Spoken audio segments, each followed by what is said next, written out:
of Midleton Very Rare was one of the great honours of my time as Master Distiller. The vintage release day was a day I look forward to every year, both because I was always eager to share the new release with the world, but also to hear what you, the key media and writers in the world of drinks and whiskey, all thought of it. And today is no different. I really hope you love this whiskey as much as I do. It's been an absolute pleasure to work with you all over the years. I leave you in exceptional hands. Over to you, Kevin. No pressure. Well, there you go. Very, very kind note from Brian. Really, really, really kind. And it's great he was thinking about everybody today. And so that was really nice. So there's added pressure on now for 2021. So Dave, we better get back to the lab and go working. Yeah, back to work. So look, thanks to everybody for tuning in. Hopefully we'll meet again over the next few months, and perhaps maybe the next 2021 we might be able to do it in person. But thank you very much. Okay, Slán. Slán. So there you go, folks. That was the launch of this year's Midleton Very Rare, which I was very lucky to be invited to. So I kind of thought what I'll do is, as soon as that's finished, I'll give it my video review. So I'll just close down my laptop. Nothing will happen as such. Not that anything's going to happen anyway, but you know. So I took some notes. So this is Midleton Very Rare press release bottle 2020. So I'll just move a little bit back. So I've just spent the last half hour, 3/4 of an hour in the company of Kevin O'Gorman and Dave McCabe. Both work for Midleton, work for Irish Distillers. Kevin has taken over from Brian Nation. Bear with me, guys, because it's a little stick. So this is the 2018 version of this.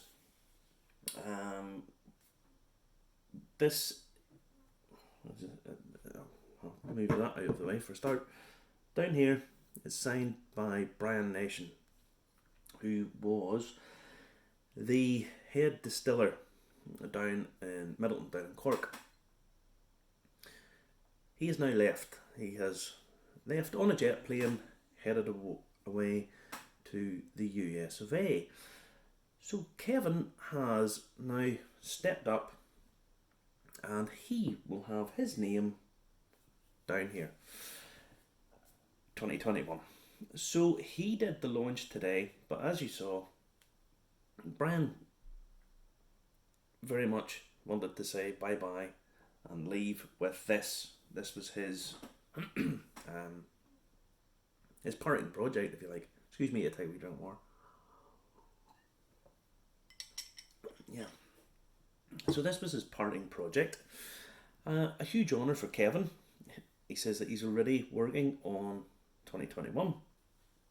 From now on, the Midleton Very Rares will be released in the spring rather than in the autumn, because of the feedback they've been getting, telling them that's when people want it released. Personally, I can understand for birthday presents, anniversaries, this kind of thing, but everybody gets Christmas presents, so in the autumn's probably sits a little bit, makes more sense to me, but obviously for commercial reasons, brought forward, and that way you hit more of a target audience. So what is this like? Well, on the nose, straight away I get a spice. I get some ginger, some cinnamon, some fresh barley corn or fresh peppercorns. There's a sweetness, possibly a touch oversweet, a little bit oversweet, edging towards it, not too far past the mark, but it's a bit sweet. I just have to check my notes here. It's very light in terms of the nose. It comes up as a very light, slightly peppered aroma, which is telling you there's pot still whiskey in this and grain whiskey, and the age range of it, I've made notes folks, don't worry, is from 13-year-old all the way up to 35. Now the pot still will give you the spice, the grain, that lighter floral element. So in some way the grain's possibly dominating a little bit on the nose, a little bit more. But it's really quite nice, if a little oversweet. What I want to do, I want to do a little comparison between these two. Just take a little drop of this.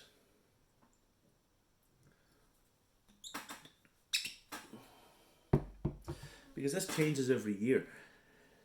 When they set out to make this annual release, and anyone who doesn't know, this is the collectible Irish whiskey. They've been going for over 30 years now, 31 years, something like that. So this is the collectible. When you go to the auctions, this is what's basically being traded a lot. They changed the design in the middle of 2017. So they've changed this new bottle, and there's an older sort of darker wood box, and they sell lots of these. They get traded about, limited every year to approximately 30,000 bottles, which it doesn't seem all that rare until you realise that Irish distillers sell 8 bottles for one bottle everybody else gets. So it sells to a huge market. Very popular, very popular.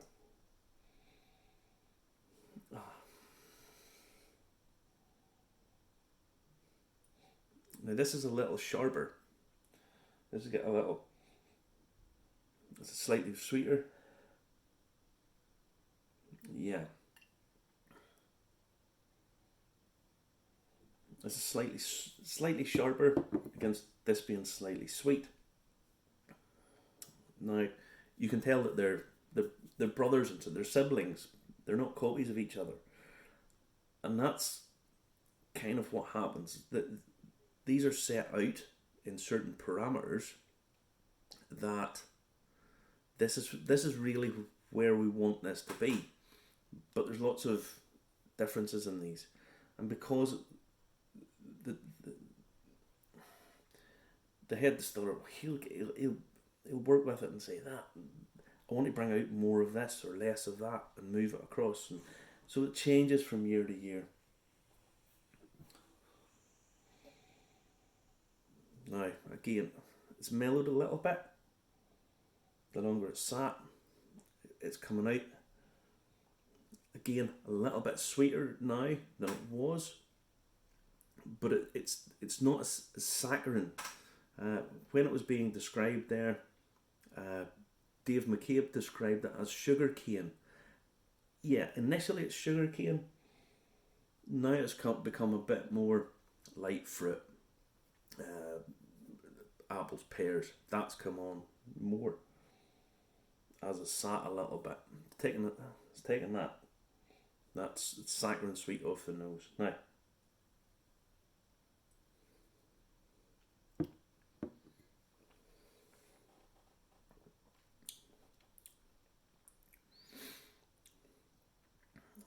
on the palate, first thing I'm getting, orange peel, orange zest, coming through quickly, fades, goes to the orange flesh. There's fudge there, but vanilla popping in and out. It's not vanilla. It's sort of boom, boom, boom, pip, pip, pip, pip, coming like that as it moves across.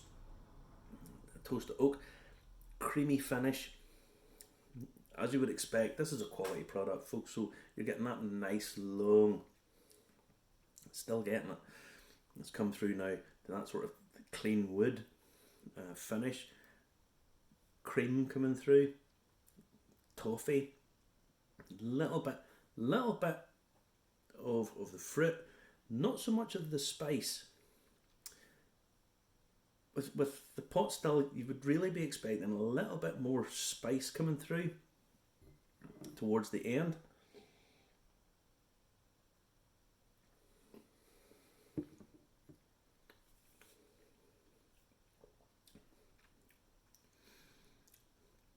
Again, that orange zest moves down very quickly to orange, blood orange, Seville orange, fudge, toffee, toasted oak, very much creamy. Not just enough of the pot still character coming through on the finish for me. It's very nice. It's got a lovely balance to it. But you would expect that's kind of a signature. The 2018 is sharper.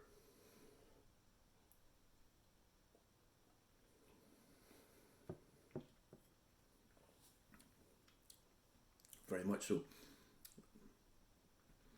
It's funny because initially the orange zest's not there, so you don't get that sharp, very palate cleaning, palate cleansing to start with, but it is sharper and overall. And then in the finish, there is a lot more spice. With this year's release, I'm going to say the grain content is slightly more dominant than the pot still.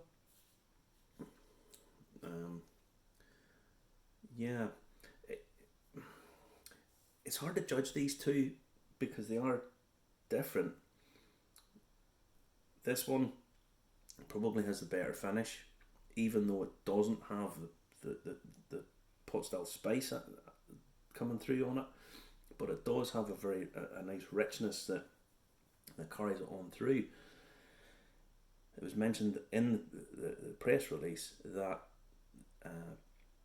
the grain is the longer, the more aged spirit, so it's the carrying it on through slightly further up in the finish.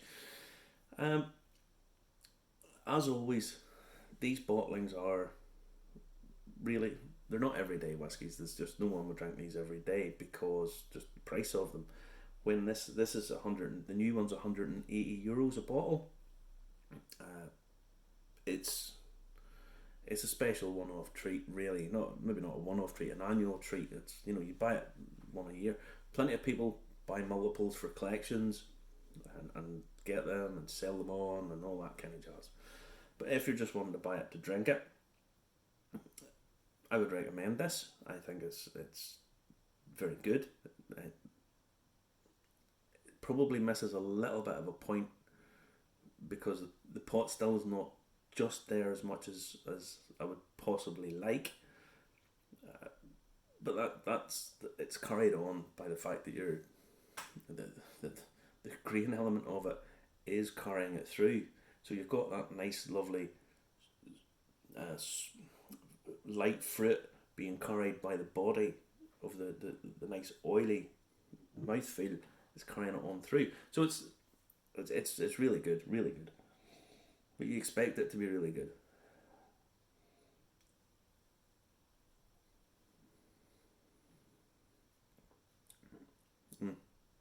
Yeah. Recommend leaving it. Let it sit. Let it sit for a few minutes before you touch it. If I had to give it a mark, 8.5 out of 9, 8.5 out of 10, 8.5 out of 9. That would be strange, but 8.5, heading towards 9. Well worth trying. If you have never tried a Midleton Very Rare, they are easily attainable. There's always quite a lot of them. As I say, there's normally about 30,000 bottles, so there's normally quite a lot of them.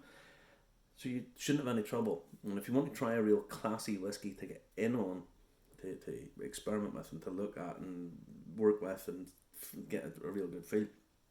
It is certainly one. It's got a lovely Irish character to it. There's not really anything like it in Scotland. They can't have the pot still.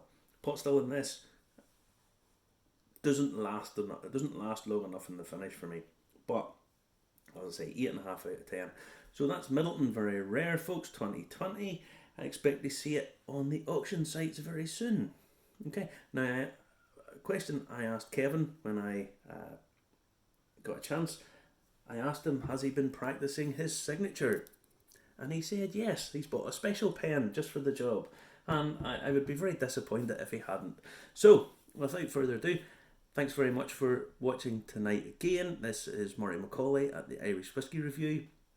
And I hope to see you again soon. Stay safe, folks. Stay safe. Take care. God bless.